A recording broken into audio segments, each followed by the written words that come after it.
Bayangkan sejenak, malam yang gelap, udara begitu sunyi, dan hanya terdengar bisikan hati yang merintih.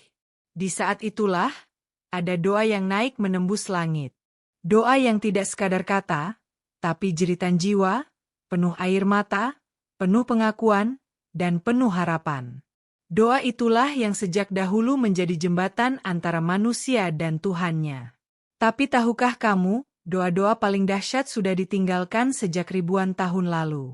Tercatat abadi dalam Al-Quran. Doa para nabi. Doa yang lahir bukan dari kondisi biasa, melainkan dari titik paling rendah dalam hidup mereka. Saat terjebak dalam kesalahan, saat ditinggalkan kaumnya, saat terancam oleh musuh, saat hati hancur berkeping-keping, disitulah mereka berdoa. Dan ajaibnya, doa-doa itu bukan hanya dikabulkan, tapi juga menjadi pelajaran untuk kita hari ini. Doa ini bukan sekadar cerita lama, bukan hanya sejarah, tapi doa yang bisa kita ucapkan hari ini, di kamar kecil kita, di sajadah kita, bahkan di sela-sela aktivitas kita. Doa yang bisa merubah nasib. Doa yang bisa menenangkan hati. Doa yang bisa jadi jalan keluar dari masalah yang bahkan kita anggap mustahil. Maka tonton sampai akhir, karena di ujung perjalanan kita akan menemukan satu doa yang jarang orang tahu. Doa yang menjadi rahasia para nabi. Doa yang bisa membuka pintu keberkahan terbesar. Doa yang akan membuatmu melihat hidup dengan cara yang berbeda. Mari kita mulai. Kita kembali ke titik awal. Kisah manusia pertama. Kisah Nabi Adam, alaihi salam. Doa Nabi Adam AS, doa pengakuan dan ampunan. Semua berawal di surga. Nabi Adam dan istrinya, Hawa, hidup dalam kenikmatan. Tidak ada rasa lapar, tidak ada rasa haus, tidak ada penderitaan. Namun, Allah memberi satu larangan. Jangan dekati pohon itu. Satu larangan kecil di tengah ribuan nikmat yang bebas mereka nikmati. Tapi iblis, dengan tipu dayanya, berhasil membuat keduanya tergelincir. Nabi Adam dan Hawa akhirnya melanggar larangan itu. Dan seketika semua berubah. Mereka merasa malu. Mereka kehilangan pakaian surga. Mereka merasa begitu kecil di hadapan Tuhannya. Lalu Allah menurunkan mereka ke bumi. Bumi yang penuh ujian, air mata, dan perjuangan. Bisa kamu bayangkan betapa hancurnya perasaan Nabi Adam saat itu? Ia nabi pertama. Manusia pertama. Punya kehormatan besar, tapi sekaligus baru saja jatuh ke dalam dosa. Namun, dari rasa hancur itulah lahir doa yang sangat dahsyat. Doa yang tercatat dalam surah Al-A'raf ayat 23. Rabbana zolamna anfusana wa ilam tagfir lana wa tarhamna lanakunana minal ha'asirin. Artinya, ya Tuhan kami telah menzalimi diri kami sendiri. Jika Engkau tidak mengampuni kami dan memberi rahmat kepada kami, niscaya kami termasuk orang-orang yang rugi. Perhatikan baik-baik doa ini. Ada 3 hal besar yang bisa kita pelajari. Pertama, pengakuan jujur Nabi Adam tidak berkelit. Tidak menyalahkan iblis, tidak menyalahkan keadaan, bahkan tidak menyalahkan pasangannya. Ia langsung berkata, kami telah menzalimi diri kami sendiri. Inilah kejujuran hati. Sebuah teladan bahwa ketika kita salah, jangan buang waktu mencari alasan. Jangan lemparkan kesalahan ke orang lain. Akui, dan kembali kepada Allah. Kedua, kerendahan hati Nabi Adam tidak datang dengan rasa sombong. Ia tidak berkata, "Ya Allah, aku manusia pertama, aku istimewa, tentu Engkau akan maafkan aku." Tidak. Ia datang dengan penuh kerendahan hati, mengakuinya dengan tulus. Inilah yang membuat doa itu begitu kuat. Ketiga, harapan besar pada rahmat Allah. Meskipun merasa bersalah, Nabi Adam tahu bahwa Allah Maha Pengampun. Ia memohon bukan hanya ampunan, tapi juga rahmat. Sebab manusia tidak bisa hidup hanya dengan sekadar diampuni. Kita butuh rahmat, kasih sayang, bimbingan, dan keberkahan darinya. Refleksi untuk kita. Sekarang bayangkan jika doa ini menjadi doa kita setiap hari. Betapa sering kita salah. Betapa sering kita lalai. Kadang kita tidak sadar. Kadang kita sengaja. Kita berdosa, tapi masih berusaha menutupinya. Kita jatuh, tapi gengsi mengakuinya. Doa Nabi Adam mengajarkan kita untuk berhenti bersembunyi. Hati kita baru bisa tenang kalau kita jujur. Dan pintu ampunan baru terbuka kalau kita berani mengakuinya. Kalau kamu merasa hidupmu penuh kesalahan, jangan putus asa. Ingatlah, manusia pertama pun pernah salah. Tapi ia bangkit, ia berdoa, dan ia diampuni. Artinya, selalu ada harapan untuk kita semua. Tidak peduli seberapa gelap masa lalu, selalu ada jalan pulang. Dan yang lebih indah, doa ini bukan hanya untuk Nabi Adam. Kita pun bisa membacanya. Bahkan sangat dianjurkan untuk menjadikannya bagian dari doa sehari-hari. Karena kita, sama seperti beliau, adalah manusia yang penuh dengan kelemahan. Mini cliffhanger. Tapi kisah doa tidak berhenti di sini. Setelah Nabi Adam, lahir generasi berikutnya. Zaman berganti, manusia semakin banyak, ujian semakin berat. Ada seorang nabi yang menghadapi penolakan begitu dahsyat.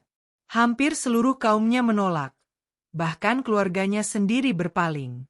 Nabi itu adalah Nabi Nuh, alaihi salam. Dan di tengah rasa sakit karena ditinggalkan, ia berdoa. Doanya bukan sembarang doa. Doa ini mengguncang bumi, bahkan mengubah sejarah peradaban manusia. Apa isi doa itu? Dan bagaimana doa tersebut membuka lembaran baru dalam sejarah umat manusia? Kita akan membahasnya di chapter berikutnya. Bayangkan hidup sebagai seorang nabi, berdakwah bukan sehari 2 hari, bukan setahun 2 tahun, tapi ratusan tahun. Mengajak manusia agar kembali ke jalan Allah, tapi yang datang justru caci maki, ejekan, bahkan pengkhianatan. Itulah yang dialami Nabi Nuh, alaihi salam. Dalam Al-Quran disebutkan, beliau berdakwah kepada kaumnya selama 950 tahun. Tapi apa hasilnya? Hanya segelintir orang yang beriman. Selebihnya, mereka menolak, menertawakan, bahkan menganggap Nuh orang gila. Bisa kamu bayangkan betapa sakitnya hati beliau? Tapi di balik kepedihan itu, Nabi Nuh punya senjata yang tidak pernah putus. Doa. Doa Nabi Nuh HS, doa keselamatan dan doa hancurnya kaum kafir. Ada 2 doa besar yang diabadikan dari Nabi Nuh. Pertama, doa keselamatan. Saat banjir besar akan datang, ketika kapal sudah siap, Nabi Nuh berdoa kepada Allah agar ia, keluarganya, dan para pengikutnya diselamatkan. Doanya tercatat dalam surah Al-Mu'minun ayat 26. Rabbin syurni bima akadzabun. Artinya, ya Tuhanku, tolonglah aku karena mereka mendustakan aku. Doa ini singkat, tapi kuat. Tidak bertele-tele. Hanya 1 kalimat, tapi penuh makna. Nabi Nuh menyerahkan segalanya kepada Allah. Ia tahu, kekuatannya terbatas. Hanya Allah yang bisa membalas kedustaan kaumnya. Doa ini memberi kita pelajaran. Kadang kita tidak perlu berpanjang kata dalam doa. Cukup 1 kalimat, tapi dari hati terdalam, itu sudah cukup untuk mengguncang langit. Kedua, doa yang terkenal keras. Doa agar kaum kafir yang menolak habis-habisan dihancurkan. Surah Nuh ayat 26-27 mencatatnya. Rabbi la tadzar, alal ardi minal kafirina daya ara'a. Inaka intazarhum yudhilu, ibadaka wala yalidu ila fa'ajiran kafa'aran. Artinya, ya Tuhanku, janganlah engkau biarkan seorang pun dari orang-orang kafir itu tinggal di atas bumi. Sesungguhnya jika engkau biarkan mereka, niscaya mereka akan menyesatkan hamba-hamba MU, dan mereka tidak akan melahirkan selain anak yang berbuat maksiat lagi sangat kafir. Doa ini terdengar keras, bahkan menakutkan. Tapi inilah bentuk kepasrahan Nabi Nuh setelah berabad-abad bersabar. Bayangkan, 950 tahun bersabar, ditolak, dihina, dikhianati, bahkan keluarganya sendiri tidak mau beriman. Sampai akhirnya, ia berserah penuh kepada Allah. Dan benar saja, setelah doa itu, datanglah banjir besar. Air memancar dari bumi dan langit. Gunung-gunung tertutup, daratan tenggelam. Kapal Nabi Nuh menjadi satu-satunya penyelamat. Doanya dijawab. Kaum yang membangkang musnah. Inilah tanda bahwa doa bisa mengubah nasib, bukan hanya pribadi, tapi juga seluruh peradaban. Refleksi untuk kita. Kisah doa Nabi Nuh memberi kita dua pesan besar. Pertama, doa itu bisa jadi tempat berlindung di saat tidak ada lagi yang bisa menolong. Saat kita merasa sendirian, doa adalah senjata paling kuat. Kedua, doa bisa jadi puncak kepasrahan. Kadang kita sudah berusaha sekuat tenaga, tapi hasilnya tetap buntu. Maka serahkan semuanya kepada Allah. Dia Maha Mendengar, dan Dia tahu kapan waktu terbaik untuk menjawab doa kita. Sekarang, kita beralih ke nabi berikutnya. Seorang nabi yang dikenal sebagai bapak para nabi.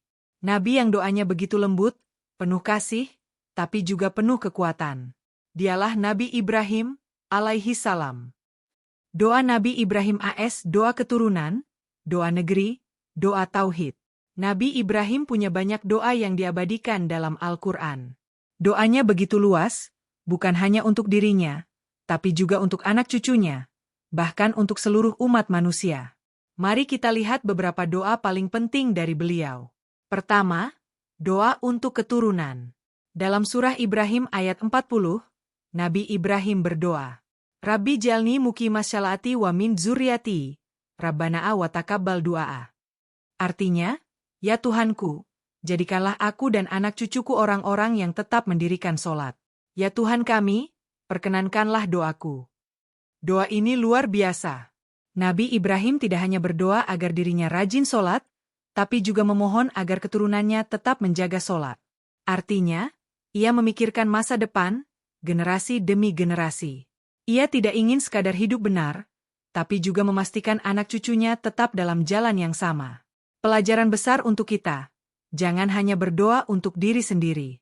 Doakan juga anak-anak kita, keluarga kita, bahkan generasi setelah kita. Kedua, doa untuk negeri. Surah Ibrahim ayat 35 mencatat, Rabbi ja'al hadzal balada aminan, wajnubni wabaniya an-nabudal ashna'am. Artinya, ya Tuhanku, jadikanlah negeri ini negeri yang aman, dan jauhkanlah aku beserta anak cucuku dari menyembah berhala. Luar biasa, bukan? Nabi Ibrahim memikirkan keamanan negeri. Karena ia tahu, jika negeri tidak aman, manusia tidak bisa beribadah dengan tenang. Ini pelajaran penting. Doa kita tidak boleh egois. Doakan juga tempat kita tinggal, bangsa kita, agar senantiasa aman dan diberkahi. Ketiga, doa tauhid. Nabi Ibrahim sangat benci kepada kesirikan. Maka ia berdoa agar dirinya dan anak cucunya dijauhkan dari menyembah selain Allah. Sebuah doa yang sederhana tapi fundamental. Karena tauhid adalah fondasi dari segala amal. Refleksi untuk kita. Doa Nabi Ibrahim mengajarkan kita visi yang jauh ke depan. Ia tidak hanya berdoa untuk masalah saat ini, tapi juga untuk generasi, untuk negeri, bahkan untuk kemurnian akidah. Betapa sering kita hanya berdoa untuk kebutuhan hari ini, rezeki, kesehatan, pekerjaan. Itu baik, tapi kita lupa berdoa untuk hal-hal besar yang akan bertahan ratusan tahun. Bayangkan jika setiap orang tua menjadikan doa Nabi Ibrahim sebagai doa sehari-hari. Betapa banyak anak cucu yang akan tumbuh dalam kebaikan. Betapa banyak negeri yang akan aman dan diberkahi. Betapa kuat tauhid umat manusia. Mini cliffhanger. Kita sudah melihat doa Nabi Adam yang penuh penyesalan, doa Nabi Nuh yang penuh kepasrahan, dan doa Nabi Ibrahim yang penuh kasih dan visi jauh ke depan.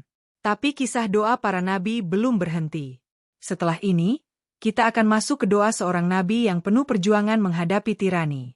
Nabi Musa, alaihi salam. Bagaimana doa Nabi Musa bisa menguatkan jiwanya saat menghadapi Fir'aun, penguasa paling kejam di muka bumi? Kita akan membongkar kisah itu di chapter berikutnya. Kita sudah mendengar doa Nabi Adam yang penuh penyesalan, doa Nabi Nuh yang penuh kepasrahan, dan doa Nabi Ibrahim yang penuh kasih serta visi jauh ke depan. Sekarang kita masuk ke segmen baru. Doa-doa dari para nabi yang hidup di masa peradaban besar. Zaman ketika penguasa tirani menindas rakyatnya, dan hanya doa yang bisa menjadi kekuatan melawan ketakutan. Dan di antara para nabi itu, ada satu nama yang selalu disebut-sebut dalam Al-Quran. Nabi yang kisahnya paling banyak diceritakan. Dialah Nabi Musa, alaihi salam. Doa Nabi Musa AS kelapangan dadah menghadapi Fir'aun. Bayangkan berada di hadapan seorang raja yang paling berkuasa, paling sombong, paling bengis. Dialah Fir'aun, seorang penguasa Mesir yang mengaku dirinya sebagai Tuhan. Ia menindas Bani Israel, memperbudak mereka, bahkan membunuh anak-anak laki-laki yang baru lahir agar tidak ada yang bisa melawannya di masa depan. Di hadapan penguasa seperti itu, Nabi Musa diutus oleh Allah untuk berdakwah. Tentu ini bukan hal mudah. Nabi Musa, meskipun seorang nabi, tetap manusia biasa.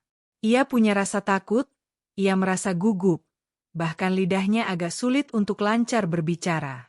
Maka sebelum berhadapan dengan Fir'aun, ia memanjatkan doa yang sangat terkenal, tercatat dalam surah Taha ayat 25-28. Rabbi shrah li shodri, wa yassir li amri, wahlul uqdatan min lisaani, yafkahu qauli.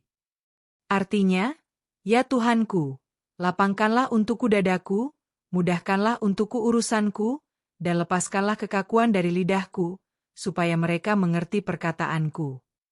Inilah doa Nabi Musa. Sederhana, tapi luar biasa.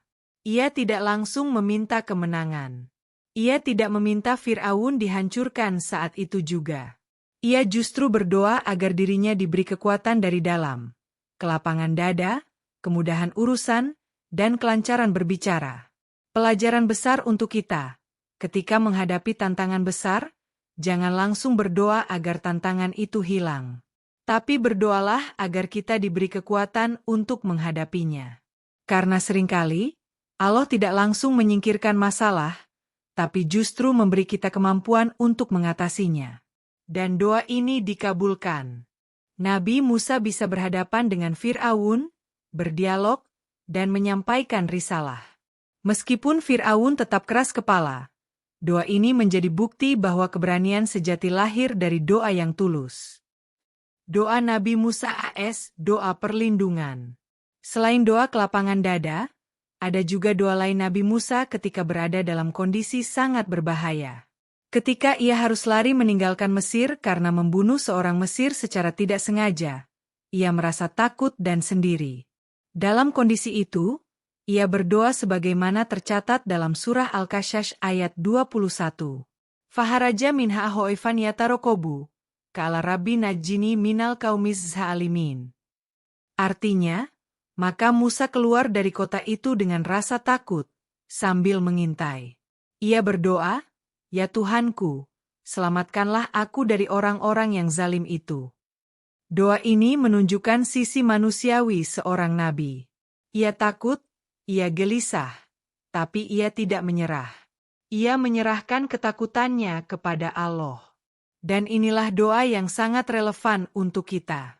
Saat merasa terpojok, saat dikepung masalah, saat tidak tahu jalan keluar, kita bisa berdoa seperti Nabi Musa. Refleksi doa Nabi Musa. Doa Nabi Musa mengajarkan dua hal penting. Pertama, doa adalah kekuatan batin. Ia membuat kita berani menghadapi ketakutan. Kedua, doa adalah perlindungan. Bahkan ketika tidak ada siapapun yang bisa menolong, doa bisa menjadi benteng yang tak terlihat, tapi sangat nyata. Sekarang, mari kita melangkah ke doa Nabi berikutnya. Nabi yang kisahnya sangat dramatis. Nabi yang pernah berada dalam perut seekor ikan besar, di kedalaman lautan, dalam kegelapan yang tidak terbayangkan. Dialah Nabi Yunus, alaihi salam.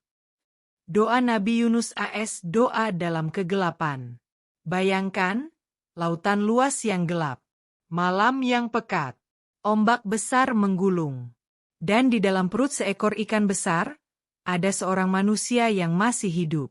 Ia tidak bisa bergerak, tidak bisa melihat, tidak bisa keluar. Semua jalan tertutup. Itulah kondisi Nabi Yunus ke. Setelah kita mendengar doa Nabi Musa yang memberi keberanian, dan doa Nabi Yunus yang menyelamatkan dari kegelapan, Sekarang kita masuk pada kisah doa yang penuh air mata. Doa yang lahir dari kesabaran panjang. Doa seorang hamba yang tidak pernah mengeluh kepada manusia, tapi hanya kepada Allah semata. Dialah Nabi Ayub, alaihi salam. Doa Nabi Ayub AS, doa kesabaran dalam ujian. Nabi Ayub dikenal sebagai nabi yang kaya, sehat, dan memiliki banyak anak. Namun semua itu diuji. Kekayaannya hilang, anak-anaknya wafat, dan tubuhnya dilanda penyakit bertahun-tahun lamanya. Tubuhnya lemah, kulitnya rusak, dan hampir semua orang meninggalkannya. Bayangkan penderitaan itu. Tidak hanya sakit fisik, tapi juga kehilangan orang-orang tercinta, ditinggalkan masyarakat, dan hidup dalam keterasingan. Tapi luar biasanya, Nabi Ayub tidak pernah berhenti bersabar. Ia tidak pernah mengeluh kepada manusia. Ia hanya berdoa kepada Allah. Doanya tercatat dalam surah Al-Anbiya ayat 83. Wa ayyuba itsnada rabbahu ani masanya duru wa anta arhamur rahimin.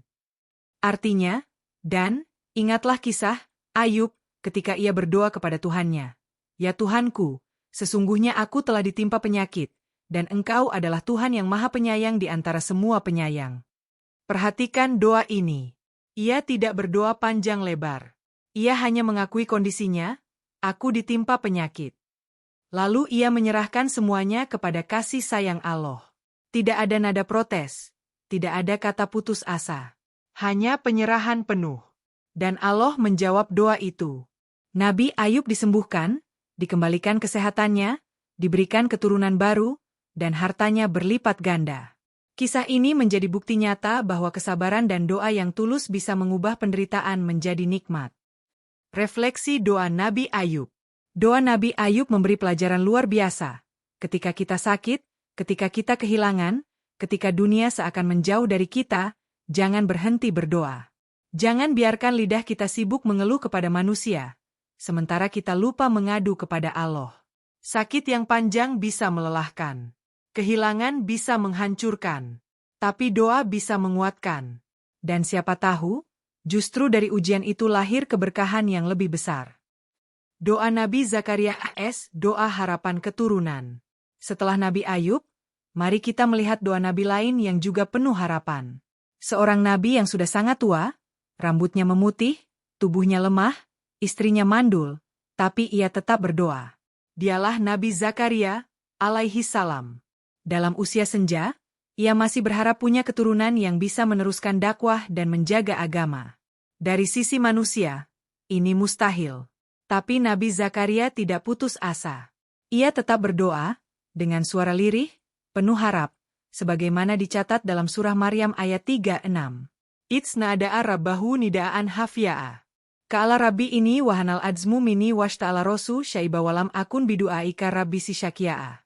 Wa ini hiftul mawa aliyamin wara'adua wa ka'anat imra'ati, akira f'ahabli miladunka walian. Yarisuni wa yarisumin a'eli yakuba waj'alhu rabbi rodia'a. Artinya, ketika Zakaria berdoa kepada Tuhannya dengan suara yang lembut, ia berkata, Ya Tuhanku, sesungguhnya tulangku telah lemah dan kepalaku dipenuhi uban, dan aku belum pernah kecewa dalam berdoa kepada MU. Sesungguhnya aku khawatir terhadap penerusku sepeninggalku, sedangkan istriku seorang yang mandul. Maka anugerahilah aku seorang putra dari sisi MU, yang akan mewarisi aku dan mewarisi keluarga Yakub, dan jadikanlah ia seorang yang diridhai. Doa ini menyentuh sekali. Nabi Zakaria sudah tua, istrinya mandul, tapi ia tetap yakin pada kuasa Allah. Dan benar, Allah menjawab doanya. Dari pasangan tua itu lahirlah seorang anak yang sangat mulia, Nabi Yahya, alaihi salam. Refleksi doa Nabi Zakaria. Doa Nabi Zakaria mengajarkan kita bahwa tidak ada kata terlambat untuk berdoa. Tidak ada kata mustahil. Selama kita yakin, selama kita tidak putus asa, Allah bisa menjawab doa kita dengan cara yang tidak pernah kita bayangkan. Kadang kita merasa doa kita terlalu besar. Kita merasa permintaan kita mustahil. Tapi kisah Nabi Zakaria membuktikan, bahkan doa di usia tua, doa yang secara logika tidak mungkin, bisa dijawab dengan keajaiban. Mini cliffhanger. Kita sudah menyelami doa Nabi Ayub yang penuh kesabaran, dan doa Nabi Zakaria yang penuh harapan. Tapi masih ada doa-doa lain yang tak kalah dahsyat. Setelah ini, Kita akan masuk ke segmen berikutnya. Kisah doa dari Nabi yang pernah mendapatkan kerajaan besar, tapi tetap merendahkan diri dalam doa. Dialah Nabi Sulaiman, alaihi salam. Bagaimana doanya bisa mengajarkan kita tentang kekayaan yang tidak membuat lupa diri? Kita akan membahasnya di chapter berikutnya. Setelah kita mendengar doa Nabi Ayub yang penuh kesabaran, dan doa Nabi Zakaria yang penuh harapan, sekarang kita masuk ke segmen C. Bagian ini akan membawa kita pada doa-doa yang lahir dari puncak kejayaan, juga dari ujian kehormatan. Banyak orang berdoa ketika sedang susah, tapi sedikit yang tetap berdoa ketika sedang berada di atas. Dan disinilah kita akan melihat doa Nabi Sulaiman, alaihi salam, seorang nabi sekaligus raja besar. Doa Nabi Sulaiman AS, doa kerajaan Asy-Syukur. Nabi Sulaiman dianugerahi kerajaan yang luar biasa. Ia menguasai manusia, jin, bahkan hewan tunduk padanya. Angin pun bisa ia kendalikan dengan izin Allah. Tapi yang luar biasa bukan hanya kekuasaannya, melainkan doanya. Dalam surah Syad ayat 35, Nabi Sulaiman berdoa, "Qala Rabbi ikfirli wahabli mulkan la yanbaghi li ahadin min badi inaka antal wahab." Artinya, ia berkata, "Ya Tuhanku, ampunilah aku dan anugerahkanlah kepadaku kerajaan yang tidak akan dimiliki oleh seorang pun sesudahku. Sesungguhnya Engkaulah yang Maha Pemberi." Perhatikan urutannya. Pertama, Nabi Sulaiman meminta ampun. Baru setelah itu ia meminta kerajaan yang besar. Artinya, kekuasaan tidak ada artinya tanpa ampunan. Inilah pelajaran penting. Sebelum meminta dunia, mintalah ampunan. Karena harta dan kekuasaan hanya akan jadi fitnah jika tidak dibarengi ampunan Allah. Selain itu, dalam surah An-Naml ayat 19, Nabi Sulaiman juga berdoa dengan penuh rasa syukur. Rabbi auzi'eni an ashkura nimatakalati an'amta, alaya wa alidaya wa anamala syolihan tardohu wa adhilni birohmatika fi ibadikas syolihin. Artinya, ya Tuhanku, berilah aku ilham untuk tetap mensyukuri nikmat MU yang telah Engkau anugerahkan kepadaku dan kepada kedua orang tuaku, serta agar aku mengerjakan amal saleh yang Engkau ridhai, dan masukkanlah aku dengan rahmat MU ke dalam golongan hamba-hamba MU yang saleh. Doa ini menunjukkan kerendahan hati seorang raja besar. Ia punya kerajaan luas, tapi tetap memohon agar tidak lupa bersyukur. Ia sadar, kekuasaan tanpa syukur hanya akan membawa kehancuran. Refleksi doa Nabi Sulaiman. Doa Nabi Sulaiman mengajarkan kita bahwa kekayaan dan kekuasaan bukanlah tujuan akhir. Justru di puncak kejayaan, doa dan syukur harus lebih kuat. Karena di atas sana, godaan lebih besar. Dan hanya doa yang bisa menjaga agar kekuasaan tidak membuat lupa diri. Doa Nabi Yusuf AS, doa keteguhan iman Husnul Khotimah. Sekarang mari kita beralih ke Nabi Yusuf, alaihi salam. Kisahnya penuh dengan ujian. Dibuang oleh saudara-saudaranya, dijual sebagai budak, difitnah oleh istri pejabat Mesir, lalu dipenjara bertahun-tahun. Tapi akhirnya ia diangkat menjadi. Kita sudah menelusuri doa-doa dari Nabi Adam, Nuh, Ibrahim, Musa, Yunus, Ayub, Zakaria, Sulaiman, hingga Yusuf. Doa-doa yang lahir dari berbagai kondisi, penyesalan, kesabaran, harapan, keberanian, hingga rasa syukur. Dan sekarang, kita sampai pada Nabi terakhir. Nabi yang doanya bukan hanya untuk dirinya, tapi juga untuk kita semua, umatnya. Nabi Muhammad Shallallahu alaihi wasallam. Doa Nabi Muhammad Shallallahu alaihi wasallam, doa ampunan untuk umat. Salah satu doa yang paling menyentuh adalah doa beliau untuk umatnya. Beliau begitu mencintai kita, hingga dalam setiap sujudnya, dalam setiap munajatnya, beliau tidak lupa mendoakan ampunan bagi umatnya. Dalam sebuah riwayat, Rasulullah berdoa, Allahumma ikfirli wali umati. Artinya, ya Allah, ampunilah aku dan umatku. Bayangkan, di tengah kesibukan dakwah, Di tengah penderitaan yang beliau alami, bahkan ketika dilempari, dihina, dikejar musuh, beliau masih memikirkan kita. Doanya bukan hanya untuk diri beliau, tapi juga untuk kita yang hidup berabad-abad setelahnya. Doa Nabi Muhammad, doa perlindungan. Rasulullah juga mengajarkan doa perlindungan dari segala keburukan. Salah satunya tercatat dalam riwayat.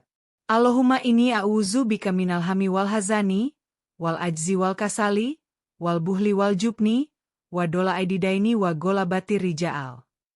Artinya, ya Allah, aku berlindung kepada MU dari kegelisahan dan kesedihan, dari kelemahan dan kemalasan, dari sifat bahil dan pengecut, serta dari lilitan utang dan tekanan manusia. Doa ini begitu relevan untuk kita. Betapa sering kita merasa cemas, malas, takut, atau tertekan oleh utang dan masalah hidup. Rasulullah sudah memberi solusi, mintalah perlindungan dari Allah. Doa Nabi Muhammad, doa kebaikan dunia dan akhirat. Dan tentu, ada doa yang sangat terkenal, yang kita baca setiap hari. Doa yang dirangkum dari kebaikan dunia dan akhirat. Surah Al-Baqarah ayat 201. Rabbana a'atina fid dunya hasanah, wa fil akhirati hasanah, wa qina adza'abannar. Artinya, ya Tuhan kami, berilah kami kebaikan di dunia dan kebaikan di akhirat, dan peliharalah kami dari siksa neraka. Doa ini sederhana, tapi lengkap.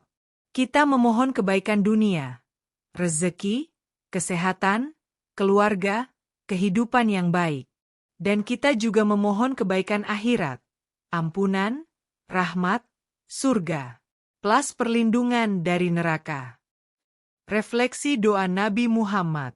Doa-doa Rasulullah mengajarkan keseimbangan. Beliau tidak hanya berdoa untuk dunia, tapi juga untuk akhirat.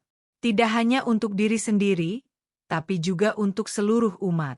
Inilah puncak dari perjalanan doa para nabi. Doa yang universal, doa yang penuh cinta, doa yang merangkul semua orang.